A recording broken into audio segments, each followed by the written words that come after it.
بسم اللہ الرحمن الرحیم۔ السلام علیکم ویورز، آج ہم بات کریں گے خواب میں شمع دیکھنے کی کیا تعبیر ہے۔ حضرت ابن سیرین رحمۃ اللہ علیہ نے فرمایا کہ خواب میں شمع دولت ہے اور عزت اور مرتبہ، عیش اور نعمت کی فراوانی ہے، اور اگر خواب میں دیکھیں کہ اس کے پاس روشن شمع ہے تو دلیل ہے کہ صاحب کی دولت اور نعمت زیادہ ہوگی، اور اگر دیکھیں کہ اس کو کسی نے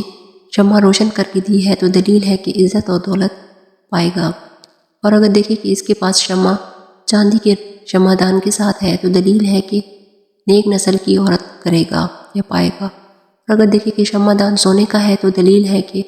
شاہی خاندان سے عورت کرے گا، اور اگر شمعدان کلائی کا دیکھا ہے تو دلیل ہے کہ درمیانے درجے کی قبیلے سے عورت کرے گا، اور اگر دیکھیں کہ شمعدان تانبے کا ہے تو دلیل ہے کہ بے اصل عورت کرے گا، اور اگر دیکھیں کہ شمعدان بھات کا ہے تو دلیل ہے کہ بڑوں کی اصل سے عورت کرے گا، اور اگر دیکھیں کہ شمعدان لوہے کا ہے تو دلیل ہے کہ مضبوط نسل کی عورت کرے گا، اور اگر دیکھیں کہ شمعدان مٹی کا ہے تو دلیل ہے کہ عام لوگوں میں سے کسی عورت کے ساتھ شادی کرے گا۔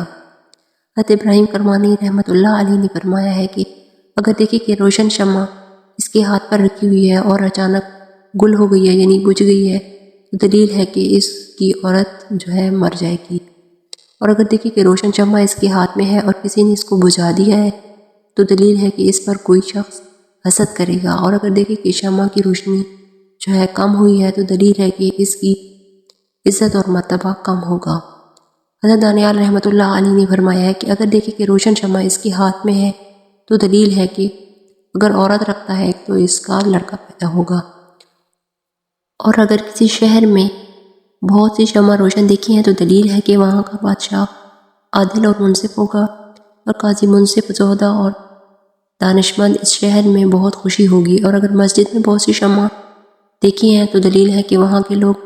عبادت اور تحصیل علم میں پوری طرح سے مشغول ہوں گے۔ جعفر صادق رحمۃ اللہ علیہ نے فرمایا کہ خواب میں شمع کا دیکھنا 14 وجہ پر ہوتی ہے: بادشاہ، قاضی، فرزند، دلہن، حکومت، ستاری، سراہ شادی، امیری، علم، عیش، کنیز، عورت، اور دیکھنے والے پر بھی دلالت کرتا ہے۔ یہ تھی خواب میں شمع دیکھنے کی تعبیر۔ تو ملتے ہیں نیکسٹ خواب کی تعبیر کے ساتھ، تب تک کے لیے اللہ حافظ۔